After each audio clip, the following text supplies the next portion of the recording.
What is up, everybody?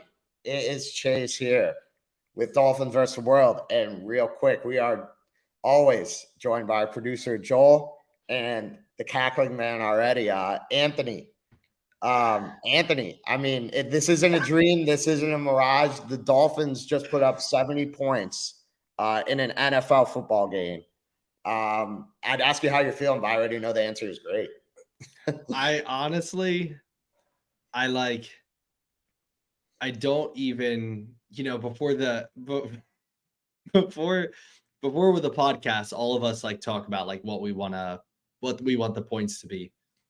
And you and I both today were just I don't even really know the order or what to say, because it almost doesn't, I was is this real? I didn't even know you were allowed to score 70 points in an NFL game. I thought they just capped it at 63. And they were just throwing the white towel. This is just, there's a lot there. So yeah, we can get into it. Well, first off, I think the only two teams that have ever scored more, I don't remember the exact year, but it was the 1950 Colts and then the 1950 Washington team, or it was the Bears. Whatever it was just first of all, how did they get that many points? The forward pass was barely invented by then. But it shows how impossible the task was. And we'll get into it more, but hats off. Bottom line is this team, whatever you want to say, just incredible. There's not much to say other than just stunned. I was in the stands there and people couldn't believe what they're watching. It was just crazy. I've never seen your hair. I was whoa, you have a luscious, beautiful, luscious locks of hair. I got to get a cut that's so bad. And I don't want to. You took your hat. You took your hat off, and it was when we scored 70 points. I was oh my God. Hard to believe. Yeah. It was just there's just, again, this show's going to be mainly positive. We definitely have I know we want to talk for sure about whether we should have kicked the field goal, and it's a pointless, not pointless, but it's not a actual issue or anything like that. It's just a fun what if conversation. But yeah, man, I just I didn't, we joke, you and I were why do we always, we're coming on the podcast and we're man, I can see the Broncos winning. Yeah, man, I can see this being a close game. And it's do you know how badly you got to get your ass whooped for you to lose by 50 points and score 20? They had a kick return for a touchdown. If you lose by 20 points in the NFL, it's man, that was a butt whooping. You lost by 50 points and you lost by 50 points and you had 3 scores and you lost by 50 points. It shouldn't have been that close. Oh my God. But anyway, yeah, there's a lot to get into, so let's do it. Yeah, we could talk about the game itself, but all I got is just it was watching a playground exhibition game, with a team that couldn't even their best player, Patrick Surtain, just cooked by anyone who we tried to throw the ball to. Chase, look at this. Man, yeah. Mike White had a better QBR than Russell Wilson. Mike White came in when we were already up. This is Madden franchise mode on rookie. This is what do people understand how hard it is to average 11 yards a carry as a running back in college football? That's on think about that. Every time he got the ball, you got a first down. That's when you think is just bananas. It was just absolutely and look at the Broncos. The Broncos had no one above 3.8. And my God, look at Raheem and Chris Brooks. These aren't this isn't they got 2 carries and got a lot of yards on one and not a lot, and they made their average higher. Raheem Mostert got 6.3 yards a carry, and he had the ball 13 times. Chris Brooks, it wasn't like he came in for 2 plays. He got almost 10 carries. That's like almost as many as Javonte Williams got, and he was averaging 7.3 yards. Like I don't even. We're not even talking about Tua. Like the last thing I think about in this game is Tua, but I'm like Tua had 4 touchdowns. Tua missed less passes than touchdowns. It doesn't make sense. This should never happen in the NFL ever. That's one of the interesting things that I've kind of heard being talked about from just people that I watch and like respect. Like, it's like, this is such an outlier game, like in the terms of it. And like, if you're doing like modeling and stuff of trying to see an averages, like it just, you almost like throw these games out. But like what the Dolphins did was like sustainable, like not putting up 70 points, but like this, like absolute worst if they didn't get like some fortunate fumbles and stuff and turnovers, like they still put up 50 points easily in this game. Like it's just crazy. Chase, the Broncos had almost 400 yards of offense and they lost by 50 points. And you like, for comparison, the Dolphins last week against the Patriots, I think had like around this. It was more than this, but I want to say it was like maybe low 400. So they had this amount. Like, you know how bad 389 last week. Okay, so let's just call it pretty similar, right? You had pretty similar yardage and you lost by 50. Like I hope people understand 50 points is 7 touchdowns. Yeah. And one of them has to be a 2-point conversion to get to 50. Like, it's not even scoring 50 points in the NFL is hard enough, but you lost by 50. It's just like this is the best thing. Okay, this is the best thing. Look at the total drives. We had the same amount of drives as the Broncos. We've come a long way from the Adam Gase, Ryan Tannehill offenses, the Joe Philbin. It used to be when Chad Pennington was putting up points for us and we made one playoff game. Everyone's like, man, Chad Pennington that year was good. People aren't going to be talking about that anymore. If you're a Dolphins fan, I mean, this is just like, oh. Chase, we had 19 less rushing yards than they had total yards. 13, sorry, not 19, 13. Anytime you look at the stats, it's like you find something new. Like I find something new. It's like the time of possession was pretty similar. Turnovers, again, 3 turnovers, but it's like we've seen games where you've scored 3 turnovers like that. Right, that's not crazy, but just like, I mean, and it wasn't even, can we be honest, like as much as I've been a fan of, like I loved we'll talk about Fangio's defense and, the last 2 games, I don't really count the punt return. It's like you have guys on there that are on a practice squad covering this kickoff. I did find it funny that the one time you didn't kick it through the end zone, which is I've been saying for years, just kick the ball through the end zone every time. There's no point. But the one time you did that, it was, I think they did 2 times and one of them was a return. But his defense has only allowed like 15 points a game. It was 13 this game and then 17 last week. So 15 points a game the last 2 weeks. But like, it didn't matter. Like, it didn't matter how much the Broncos scored because if the Broncos scored 50 points, we would have won by 20. So like, it's just, again, there's not really much more. I think a lot more about today's show will be like, just like the efficiency and, where we go from here and stuff like that, because there's really, I mean, this was just an absolute ass whooping. There's no other way to say it. This was an absolute ass whooping. I've never witnessed, as I've said on the show, my wife is watching the football games and I think she's the good luck charm. So if she isn't able to watch, please don't come for me. But she sat there and we were at 56 points and she's like, is this not normal? And I was like, babe, no. I was like, I've never seen the Dolphins score 56 points. Yeah. Do we? Right. We never scored 56. Whatever we got to because I know Yeah. that. So we got to 56. I was like, babe, I've never seen this. And then when we threw the bomb, I literally tweeted and I was like, this is getting borderline disrespectful. And then when A-Chain ran for the touchdown, I literally fell on the floor laughing. It was just, I mean, there's nothing really more to say about it. It's an outlier.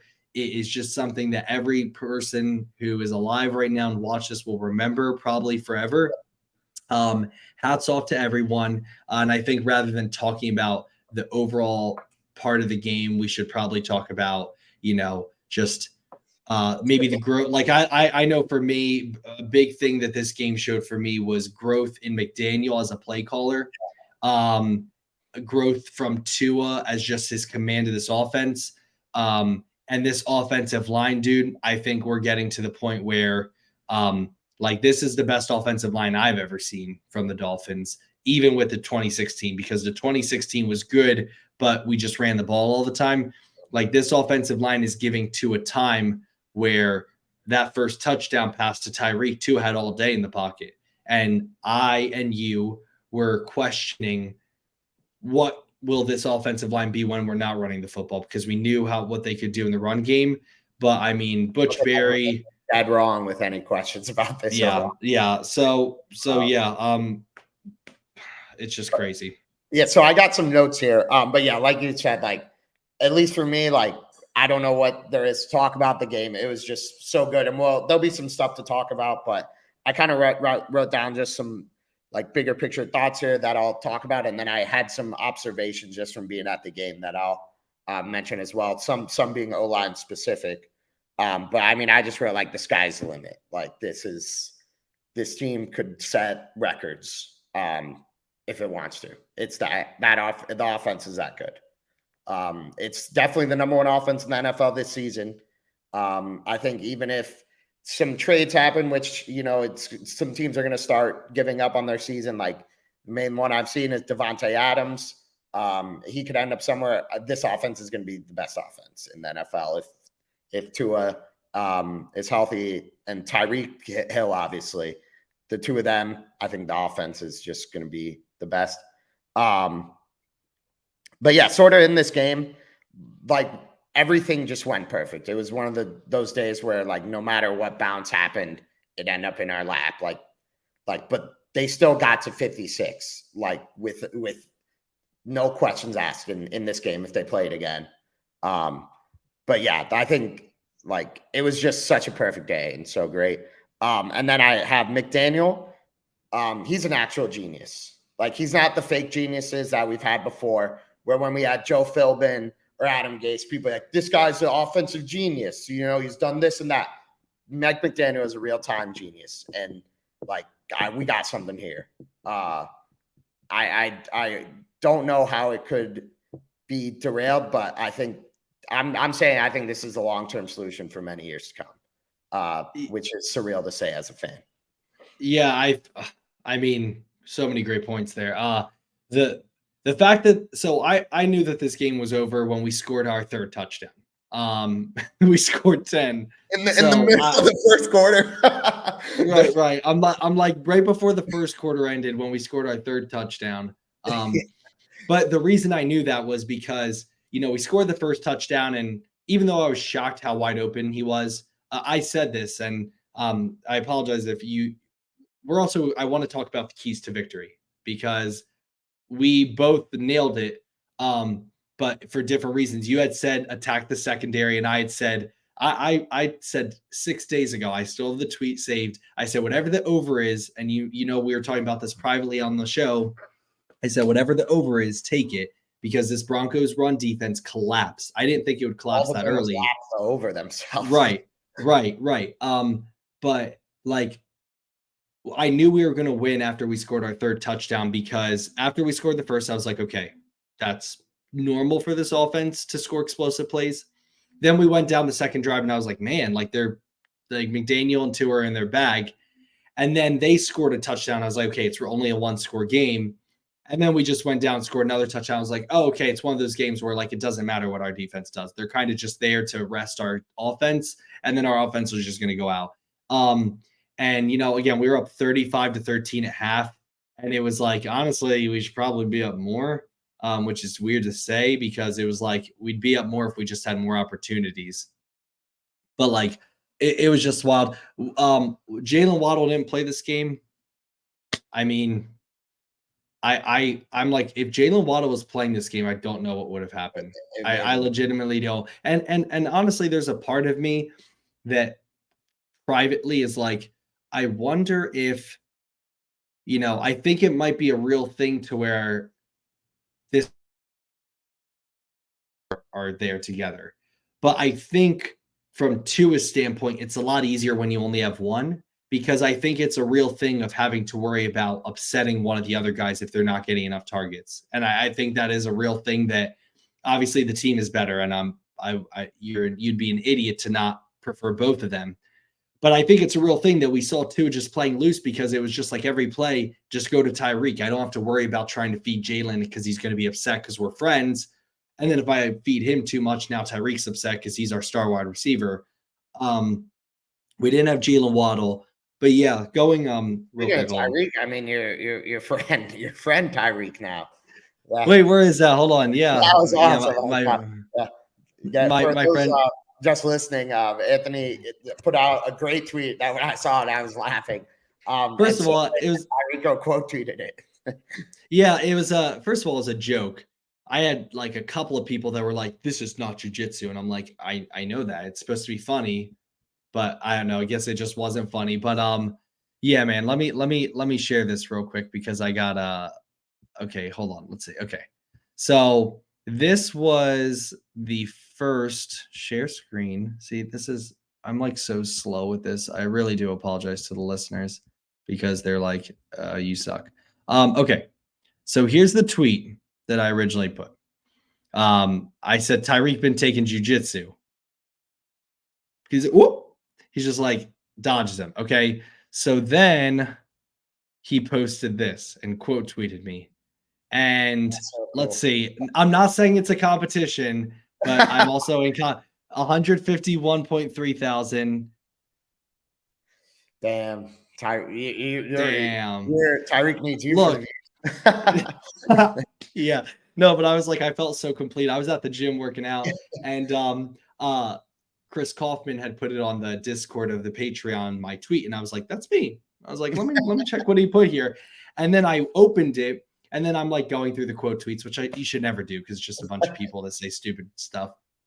And I saw Tyreek Hill, and I was like, I literally like freaked out. I like paused it, and I was like, Holly, and I like waved. She was on the treadmill. I was like, oh man, I was like a little boy in a candy shop. But anyway, Mike McDaniel, getting back to like Mike McDaniel, I feel very confident that we have our coach permanently. And the reason for that is because to me, what defines a great coach is, can you have a zig for when the team zag? So Mike McDaniel last year came out and the offense was unstoppable like this. Okay. It's actually weird. There was a tweet that came out where it's a coincidence, but like Tua's stats through 3 weeks are the exact same. Completion percentage, number of throws, number of incompletions, touchdowns, everything the exact same. Yards, I think, are close, but like the touchdown interception was eight touchdowns, 2 interceptions. 8-2. Yeah. So fun fact, actually, this is going to be the first week 4 game. If Tua plays this week 4 game and doesn't get injured, it'll be the first week 5 game he's ever played in his NFL career. So just putting that out there. But like, to me, the flaw with Adam Gase, the flaw with Brian Flores, there's many for both. But the main thing was when the NFL adjusted, they had no counter. And when the NFL figured out your cover 0 defense, you had no counter. It was just hope your guys make plays, hope the other team makes mistakes. And Mike McDaniel had a historically good offense last year, and the NFL has zigged, and he came out and just transformed it completely. I mean, it looks absolutely ridiculous. And he's shown maturity and growth in the run game. I know you and I were both like, after the first game, we were like, he's not running the football a lot. But, I thought he received a lot of criticism unnecessarily last year. He was a first-time head coach, a first-time play caller. That's normally a recipe for making mistakes. and he had to deal with, and Tua had to deal with the most roller coaster season ever, maybe, with a quarterback. And he still did what he did. And I think what you're seeing this year is, and I'm going to quote someone that I know we're not a huge fan of as Dolphins fans, and he certainly upsets me a lot of times, but Chris Sims, I know, let's get the booze out of the way right now. But Chris Sims said this: the thing that separates Mike McDaniel and Kyle Shanahan from the rest is that they understand why they do what they do, so it never matters what they do. And what I mean by that is you don't have to worry about what happens when they figure out this, because he understands what's going on. He understands how to beat what they're doing. The issue with Adam Gase and Brian Flores was they understood what they were doing, but there was no awareness of why. It was just, this is a cool thing to do. Let's do it until they figure it out, and we have no counter. Mike McDaniel is, I have these amazing plays to beat this style of defense every week. And when they figure it out, I know what they're doing and I know how to counter it. And that to me is not, there's no expiration date on that. That's just continuous, that you have a coach like an Andy Reid, like a Kyle Shanahan, like a Bill Belichick, that just, they understand the game. Yeah. Yeah. I think totally, like last year, as far as the criticism, like again, it was his first year and his first time calling plays. Like he had to get used to that on the fly. Like he could practice all he wants in preseason or like in practice and stuff. It's a lot different in a real game situation with TV and then this and that. And, you know, people are getting hurt. People are buzzing you down. And I mean, at times he did struggle, but I mean, this year, like now that he has time to focus on like counters and stuff, like he's just like by far exceeded. And I thought the world of him. He has by far exceeded all those expectations and then stuff. I mean, the stuff he's doing, it makes other coaches look so inferior. And like if you look at what he's doing, and then Luke Getsy, it's like these two are both paid how much? Like, did you watch I watched the Steelers game because again, my brother and my dad are Steelers fans. That game felt archaic watching it. I'm not even. I watched that game and I was like, is this the same year of NFL football? Because like, just again, watching, I know this might not be a compliment or people might not take this seriously because it's Madden, but to me, the greatest compliment I could give is Mike McDaniel has made an NFL football video game not fun anymore. Like I don't enjoy playing it. I'm not even joking you. I play it just to, again, if I have extra time and I want to pass time and I want to, do fun things, that I can control, on the video game. But like, it's not fun anymore because I'm like, these plays are like so boring. Like I want to be able to do everything Mike McDaniel's doing with this offense. And it truly is, I think through 3 weeks, he has been the most creative and innovating offense in football. I think Kyle Shanahan is brilliant. I do. I think a lot of it is more so we are just very, very talented with the run game. We're just going to overpower you. I don't think that pass game wise, it's even close. I think run game wise, they have a better run game. And Kyle Shanahan, to me, again, I'm not taking anything away. For my money, it's him, McDaniel, and Andy Reid.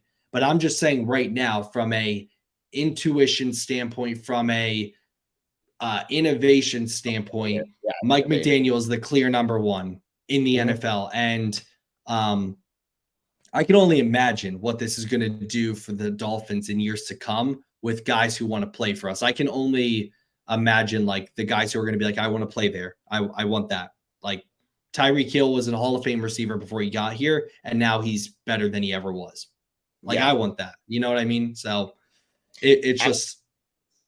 And it's getting to the point now where teams are going to be like, we need to recreate the Dolphins offense.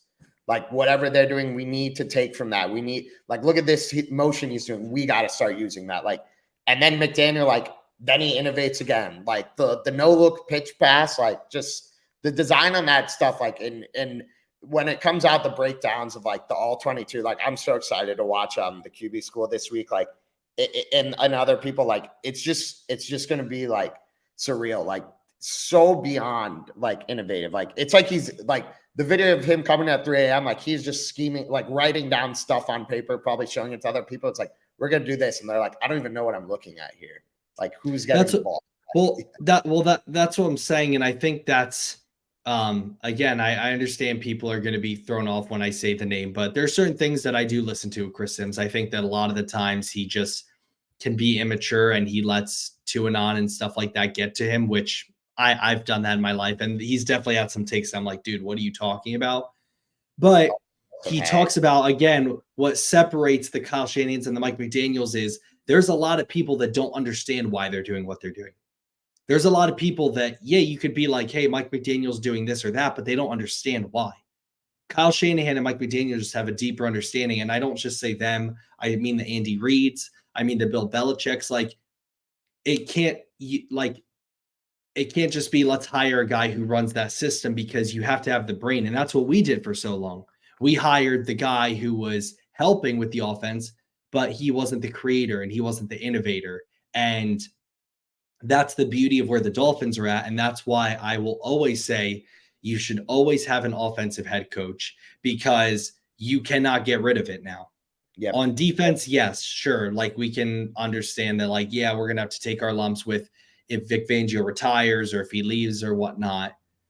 But your quarterback's the most important player on your team. And he will never, Tua will never, unless he's not a Dolphin or unless somehow Mike McDaniel just starts sucking at football, Tua will never have to learn anything, any new system again. And that's huge. And I think to all the people who are like, we've never seen Tua like this. Well, yeah, he's in year 2 of a system. The last time Tua was in a second year of a system was high school. Mm-hmm. How can you expect any human, no matter what your profession, to, again, look at us. Like, I feel much more comfortable on this podcast the more we do it, because I'm learning you, I'm learning Joel, I'm learning how to work everything. I'm figuring out what to say, what not to say. And I had my own podcast before this. So it's like, I understand that like Tua played football before the NFL, but you get more comfortable. And I don't know why or how we expect these players, to just cycle through offensive coordinators and cycle through schemes and be the best versions of themselves. And I think what you're seeing from Tua right now is just an absolute mastery of the offense. And he is a extension of McDaniel. Right now, he is a McDaniel on the field. He knows exactly what McDaniel wants to do. He knows why he's doing what he's doing. And again, I can't stress enough, I'm happy you brought it up.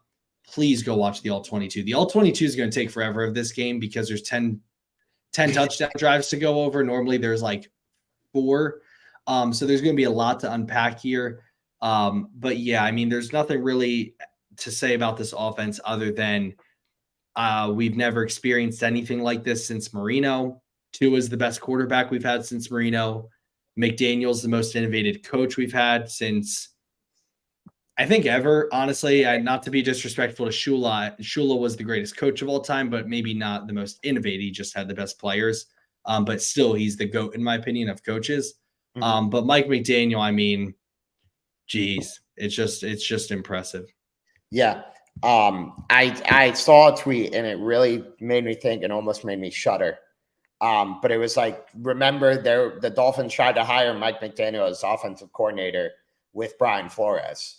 And if that happened, we would have been singing the praises of Brian Flores and McDaniel would have been hired somewhere else and we wouldn't have thought much of it. We would have been like, that's a loss, but, we'll be able to find a way. We got Brian Flores, who's a genius, we would have been saying. And then, boy, would we have been like sitting there 3 years, like, how could this have happened? What? It was all McDaniel. Like, an example I'll use right now is Indiana football in college. They had Tom Allen and Kalen DeBoer and Michael Penix Jr. They had a great year during COVID 2020, and their fans were so excited. They signed Tom Allen to this big extension. Kalen DeBoer gets hired elsewhere. Indiana starts sucking again. And Michael Penix Jr. leaves, goes to Washington, and Washington now is undefeated, top 5 in the nation, pushing to win the Pac-12, and Indiana is barely going to be bowl eligible. And that's what would have happened with the Dolphins. But right now, like in the league, I I seriously think that teams that aren't hiring an offensive-minded coach are handicapping themselves, because this is an offensive league, for better or for worse now. You have to have a play caller as your head coach. For the time being, then if he wants to delegate later, that's a different story. But you're severely handicapping yourself if you don't have an offensive coordinator. And I'm just so glad we finally have the right one. Yeah, and I mean, and you see it in the league. I know people, whenever you say that, they're like, well, what about Bill Belichick and Tom Brady? It's like, okay, if I cross the street on oncoming traffic and I make it across, am I going to say, it's fine to do because I made it? No, it's a stupid thing to do. You don't, like, again, the consistency on your team has to be through what's going to help you win the most games, and that's your quarterback. It's as simple as that. And the fact that the consistency now is with Mike McDaniel and the offense, and the fact that as long as he's here, we will always have this type of offense. It's just, again, it's a remarkable feeling. I wanted to bring up two graphs real quick that I know we've already looked at, but just to show you, to comprehend or grasp how good the Tua was and how good this offense was. I mean, top right. So let me, like, I know you understand it, and there's probably a lot of people that understand this.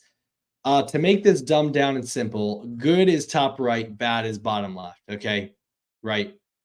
Tua is almost off the chart, and who is this down here? Who is that? It says Z Wilson. Is that Zach Wilson? For those listening, real quick. It's a chart, and it's the x-axis is the offensive grade with PFF, and EPA per play is the y-axis. Yeah, but I'm just trying to see, because there were a bunch of people that said Zach Wilson was better than Tua, but I'm looking at the bottom left of my screen, and he's almost not even on there because he's that bad. For Zach Wilson. And Tua is all the way at the top right. So just confused at all the people that said that Zach Wilson was better. And then what's this right here? I'm trying to see. So for those not looking, okay, this is an EPA pass rankings. The higher, the better. Okay, so there's, an axis where if you're below the axis, it's bad. If you're above the axis, it's good, right? Like a bar chart. And all the way to the right, okay, like, again, it's almost comical when I watch this and I see this. The Dolphins right now are at a 0.63.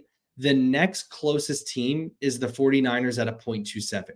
That is nearly 3 times higher.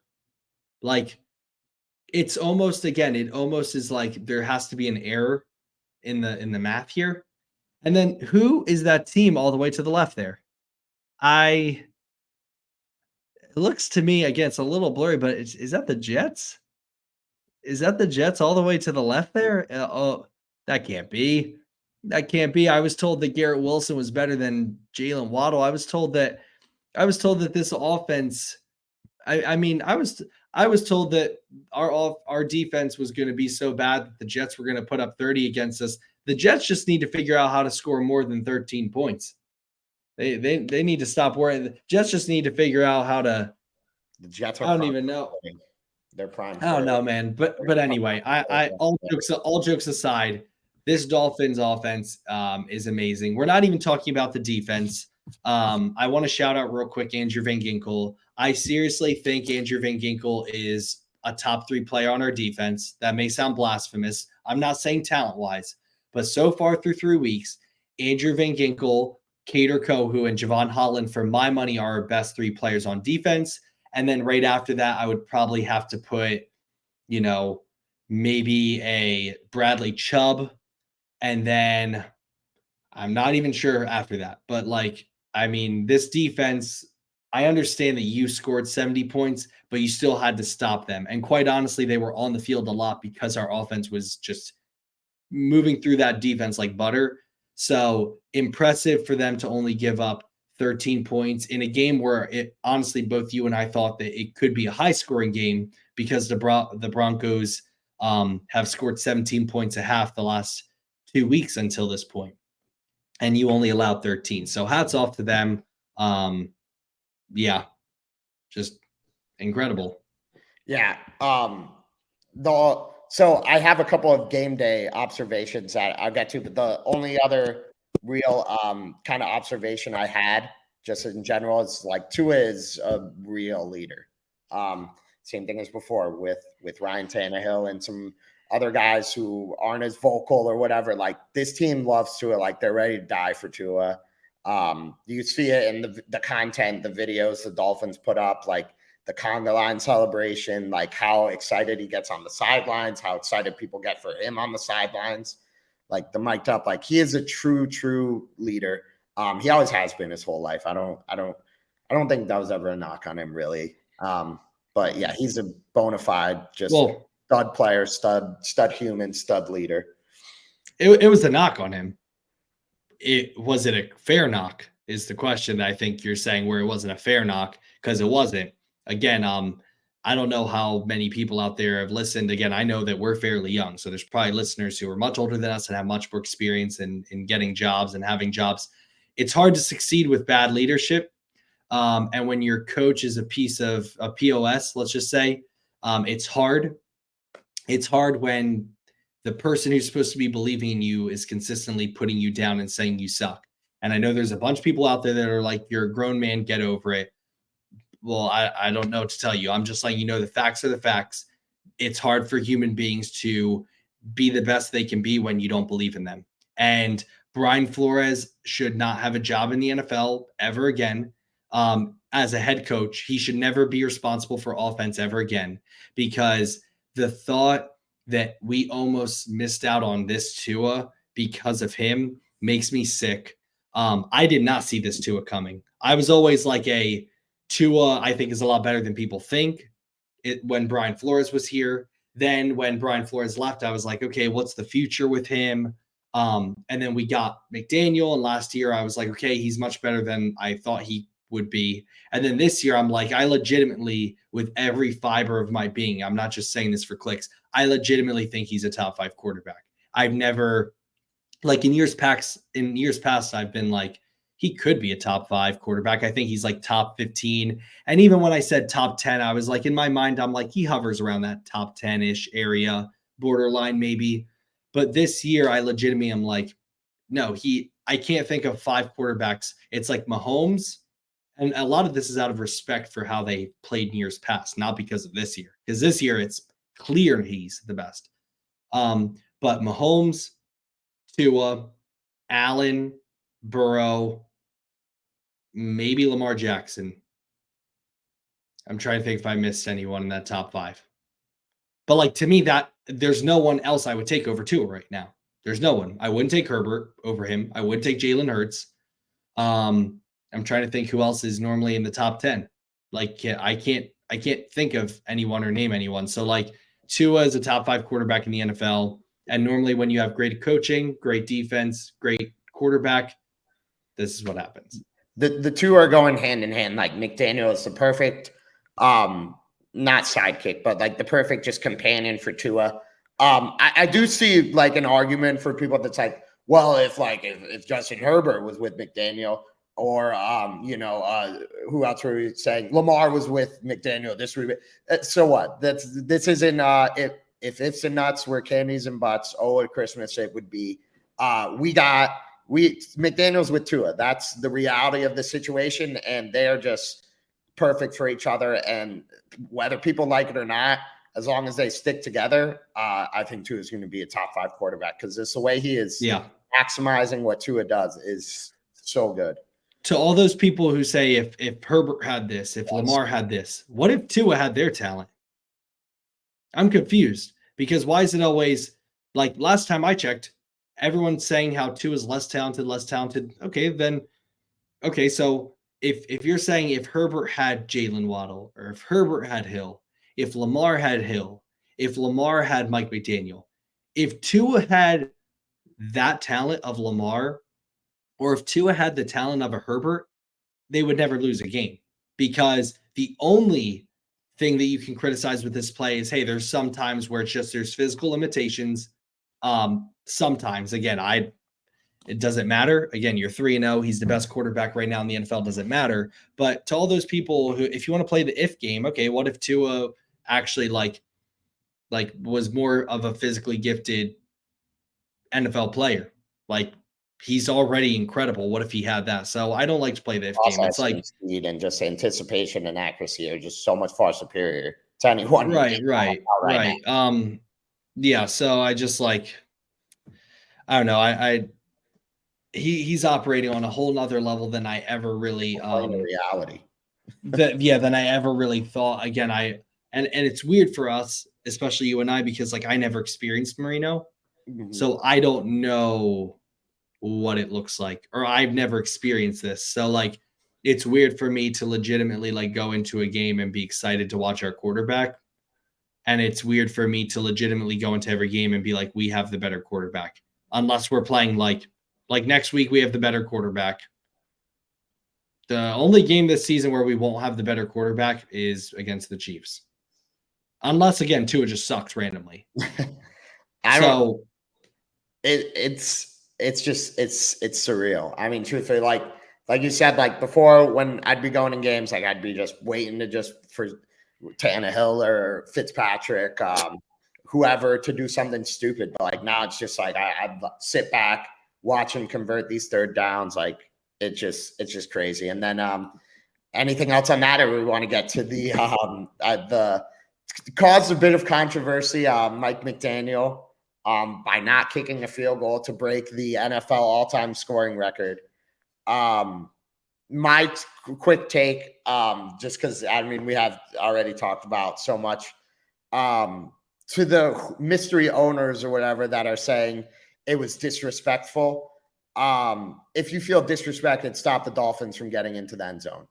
That's the bottom line. You have all the control to stop this in the world. This is not Little League. There's no participation trophies here. We're allowed to score however much we want. And if we want to do what we want, if we don't want to kick a field goal, we do want to kick a field goal, we'll do it. Stop us from getting there. It's as simple as that. Truth be told, I don't think Sean Payton cared either way. Also, I think he maybe would have been a little upset. I think he should be a lot more upset that his defense has already let up 70 points than another 3. They got a lot of problems there in Denver. The last being if the Dolphins put up 73 points. Just a silly argument. For the fans that are upset, they could make it a lot better by going and winning a playoff game. That to me would matter a lot more. Just winning a playoff game alone than a scoring record. But what do you think about it? yeah, I think I love that you said like to the people who are upset about it, because there's a difference between like you can have an opinion on something like, hey, this is what I would have done. Do I care about it? No. Like your team scored 70 points. Like let's grow up here. Okay. Do I care at all? No. If you're asking me like if I'm like, hey, let's just play a fun little hypothetical, what would you have done? I would have kicked the field goal. And the reason I say that is because like the respect factor to me, I agree with you. It's like, okay, what are we doing here? If you want to play the respect factor though, like it wasn't Mike White's fault. He did the exact right thing of throwing that bomb to Chosen, because Patrick Surtain, how did Patrick Surtain get like roasted by our practice squad wide receiver? But you dialed up a deep bomb play. Like obviously, if you go watch that route, all of the routes are deep. So he dialed up a deep shot up 56-13. And when that happened, I was like, oh, okay, they don't care. And I don't care because, again, it's my team. I'm just saying, like, oh, okay, this might be borderline disrespectful because if I was in the Broncos' shoes, I could understand it. But again, I don't care. It's not like I'm like, I hate Mike McDaniel. But that's where I was like, oh, okay, so they clearly don't care about the score here because there was 9 minutes left. You called a deep shot play up 56-13. So that's where it was surprising that they didn't kick the field goal. And the only reason I would have is because it's not about, it's like certain things are above the coaching, and it's not about the disrespect of the coaching. Okay, Eric Mangini on First Things First today said like, I don't know why the conversation's like the Dolphins went easy. It's like the Dolphins scored 70 points. That's humiliating. Tua said we weren't there to humiliate them. You scored 35 points and a half. It's okay to humiliate them. Like it was humiliating for the Broncos. But like, again, I go back to there's a lot of players in the NFL that will never have the opportunity to cement themselves in NFL history. There's players like Tyreek, Tua, obviously, if he's going to continue on this trajectory for his NFL career of just playing like really good football, not 70-20, but good football. Jalen Ramsey, we'll see with, Jalen Waddle. But there's certain players that like, okay, you're going to be a Hall of Famer. You're going to be in the history books. But like, you already embarrassed them.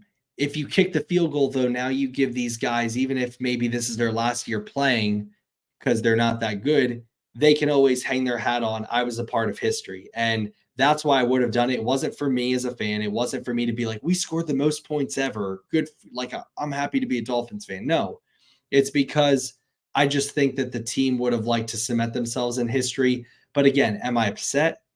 Why would I ever be upset about that?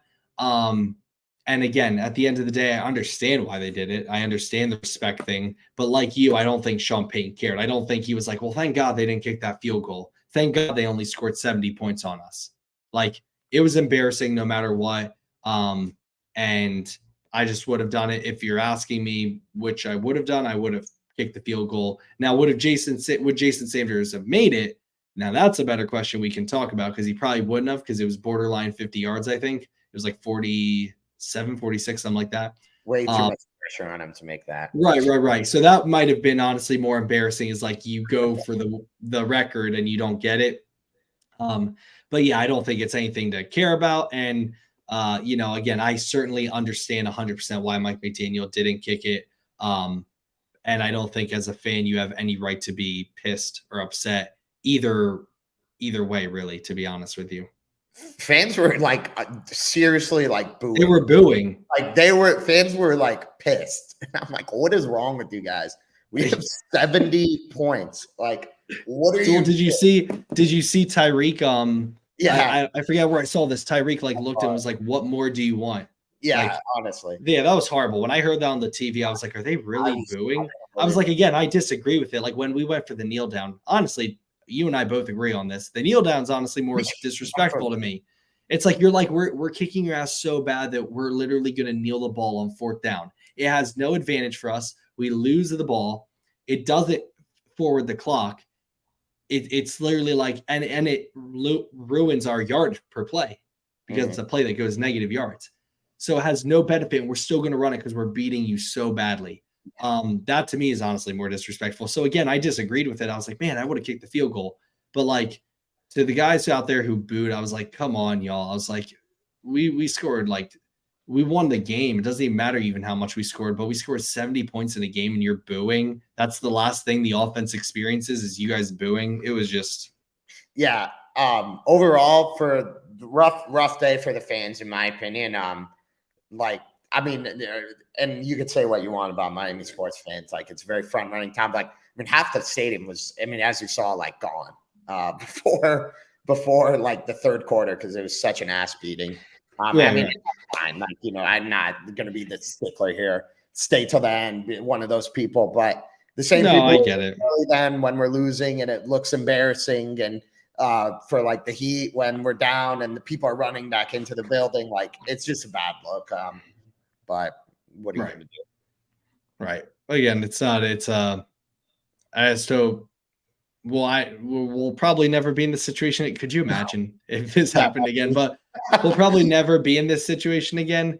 But if we are, please do not boo your NFL football team after they score 70 points. Please, just like, that's just like, I mean, I was shocked when I heard it. I thought, like, if anything, it would just be like, you heard a lot of crap on Twitter and stuff like that. But I was like, y'all are booing a 70-point. And I don't think like the team was mad. I don't think they were like, wow, that's rude. I think if anything, they were like, what? Yeah, like, they're like, really? Like, yeah, I don't think they were just like, come on, guys. Like, right. They weren't like mad. They were just like, come on, y'all. Like, really? And then, so as I was saying before, like, a couple other stuff I saw during the game. This, I think it was to be expected, but Tehran, I don't know if you could see this on the broadcast, maybe someone to watch for the All 22. I mean, he played great, but he was so beyond exhausted from like the first drive. Like, he was like hands on his hips the whole time. We were like getting 30-yard plays. And he was like, oh my God, like just walk into the line. And then when we'd have a big play, if there was a flag, he didn't move because he was like, I'm not going to walk down there and back. Like he was waiting to see where the flag was. I mean, and he hasn't played a game. He missed the end of last season. So I guess it's to be expected that he'd be a little bit not in game shape, especially in that heat.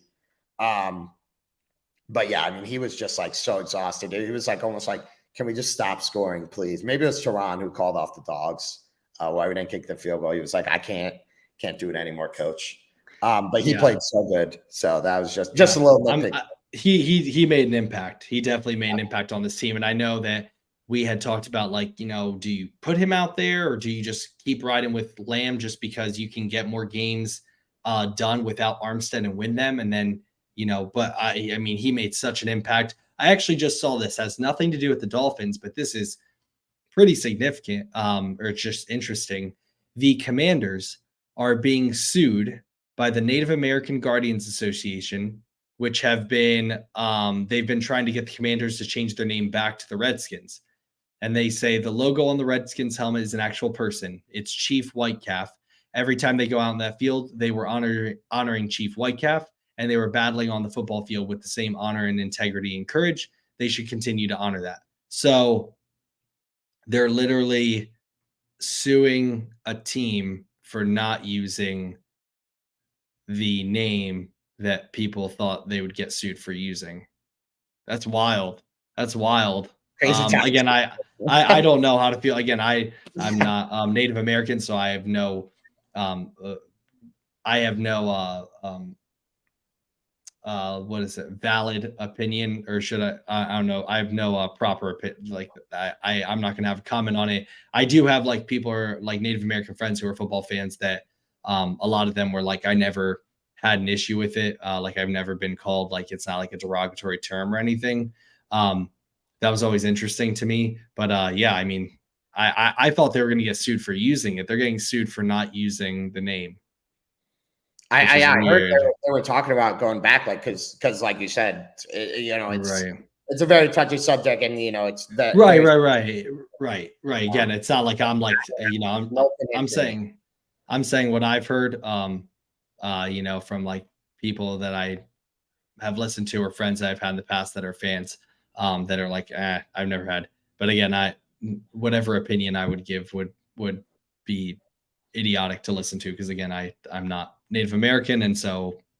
Yeah, that was interesting to me. I was scrolling through and I was like, man, so yeah. Anyway. But yeah, so the other thing, so when I'm leaving the stadium, going back to the car, by coincidence, where we parked was like near the players' gate.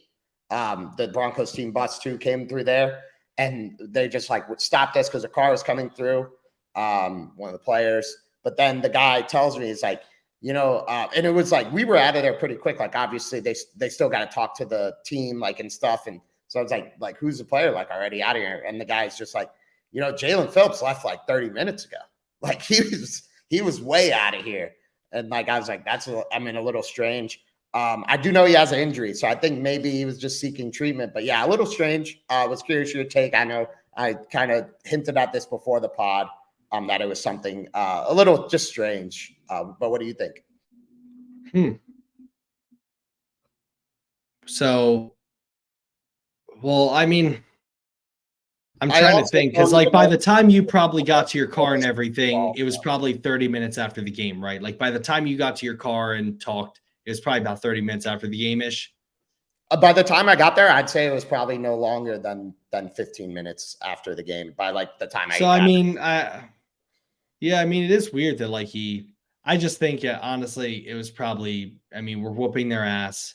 I'm injured. Yeah, let me just start on the treatment. I don't think it's anything serious. It is weird. I'm going to be honest. Like it's upsetting that Jalen Phillips now is just like having injuries and stuff because again, like I've said, he's been the best defensive lineman this season. I'm a Jalen Phillips fan. I like him more than Andrew Van Ginkel, but Andrew Van Ginkel has been our third best defensive player this season. So I'm not really, crying over spilled milk. It's just at the same time, it's like, okay, well, we'd be a much better team if he was out there and playing really well. But it's kind of like the whole Kendall Lamb thing. It's like, okay, well, if Jalen Phillips doesn't play, like I feel fine with Andrew Van Ginkel, honestly, to be quite honest with you. Again, he's our best defensive lineman right now. Playing like I shouldn't say he's our best. He's playing like the best defensive lineman on our team right now. And then the last thing, and then we'll wrap up here. But I think this is going to be a good litmus test this week for what the Dolphins really are. And I say think because I mean I don't know what's going to happen. I mean, we just put up 70 points last week. Who knows what's going to happen? And if we like, I mean, anything can happen in this game, honestly. And I would not be totally shocked if the Dolphins blew them out. I wouldn't be stunned. If the Dolphins got blown out, I wouldn't be stunned. Lose a close game, win a close game, I wouldn't be stunned. But I'd like to think, at least if you told me 4 weeks ago that we're going to play the Buffalo Bills, I would have said this is a good test to see what the Dolphins are. Are we Super Bowl contenders or not? And I'm not saying that any of the first 3 weeks were like a fluke or anything, because I don't think Right. But this is at least a definitive point where I would say you will find out something about the Dolphins. Like the other 3 teams, I don't know if they're going to be playoff teams. I'm fairly confident 2 of them aren't, the Patriots and the Broncos. The Chargers maybe, but the Bills are Super Bowl contenders by everyone's standards. So we're going to find out what we are. Yeah, well, Chargers probably won't be either. I mean, they won last week because they played the Chargers of the NFC, which is the Vikings. I mean, the Vikings had first and goal, and it was like a tipped interception where they would have lost. Those 2 teams. But I honestly agree with most of what you said about, like, you know, looking ahead at the Bills game. I do think it'll be a very important game. Worst case scenario, if the Dolphins lose, which I don't think they will, but worst case scenario, if you lose, you're 3-1 and you're about to play the Giants and the Panthers, who are some of the worst teams in football so far. So realistically, as long as you just play each game like it's supposed to, you're probably going to be 5-1 heading into the Eagles game. Even if you lose a game, which I don't think they're going to lose. I think we're going to go into the Eagles game 6-0, and I think we're going to beat the Eagles. So wow, I just gave like 4 weeks of content. But honestly, like the part I disagreed with, not disagreed with, I shouldn't say that. I think a lot of us are like, I want to see the Dolphins beat the Bills to confirm what I think. Beating the Bills is not a litmus test for me to prove you're a Super Bowl champion. It's a litmus test to prove that, like, you can win a divisional game, because that's all the Bills ever do. So, like, if you beat the Bills, it's like, good, you can beat a team that almost makes it every year. To me, my litmus test will be when we play the Eagles and we play the Chiefs, how do you fare against them? To me, playing the Bills, I expect them to win. I have no respect for their run defense. I think that the Dolphins are going to hang 35 plus points on them, quite honestly. And I guess I might as well just get a little bit of it out now, because I won't be here at the end of the week going to Disney. So, yeah, I think the Dolphins are going to shock people. I think they're going to – it might be a high-scoring game. I think the Bills could put up like maybe 20-something points. But I think the Dolphins are going to hang at least like 35 points on the Bills. I think people are going to be like, oh, my God. And I don't think it's a good litmus test for I think the Dolphins are way better than the Bills. I think they're a clear better team than the Bills. And it'll more so be, for me, it'll be a confirmation of what I just said. It'll be a confirmation that we're better than them and that this is our year. It won't be like, I don't know if they'll win. If they win, then we're Super Bowl. No. If we beat the Eagles and the Chiefs, okay. But the Bills, it's just like, yeah, let me just confirm that we're better than them, because I think we are.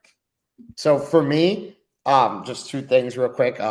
Since the Bills have had this division owned for the past few years, I'm going to say, you know, you got to prove it to me for the Dolphins. You got to go through the Bills. And then if you not even just winning this game, because obviously there's still so much season left. It's only week 4 after next week. But Right. At least I would start being like, that'd be the last hurdle for me where I'd give this team the benefit of the doubt no matter who we're playing. I see you. Yeah, I get that. I agree. And then the other 100%. thing that I just want to say is I seriously don't know, besides maybe the Chiefs, if the Dolphins have the coaching disadvantage in any game, and that includes Bill Belichick. Maybe the 49ers, but I don't think so. I think McDaniel maybe. Well, we didn't do did we do the podcast? No, we weren't doing the podcast last year, right? No. No. The Dolphins, when they played the 49ers, should have destroyed. It should have been like this. It should have been like 56 to like 20. Like it was, again, it's hard when you don't watch, like for those that like aren't watching the all 22, and I'm happy that people are starting to hopefully. Schematically, it was just like, oh my God, like that was the first game where I was like, McDaniel's a genius. Like there's guys wide open everywhere too. And just that's where he started to like decline before the concussion. But he should have thrown for like 500 yards in that game. I think right now I'm trying to think. Like I definitely don't. We have the coach advantage next week for sure. Right. I'm trying to think. It's like the Eagles. I don't respect their coaching at all. I don't think Tomlin I respect their roster. I respect their general manager. I don't respect their coaching. I think he's just kind of there for the ride. The Chiefs, I would say, is the only game, like you said. And I'm trying to think. Belichick, even though again his team, I think he's kind of washed. Right, but I would say, like, as far as coaching, he always has his teams well coached, and I think we saw that. Obviously, we scored 36 and 70, but when we played him, we scored 24. So clearly, there's something there.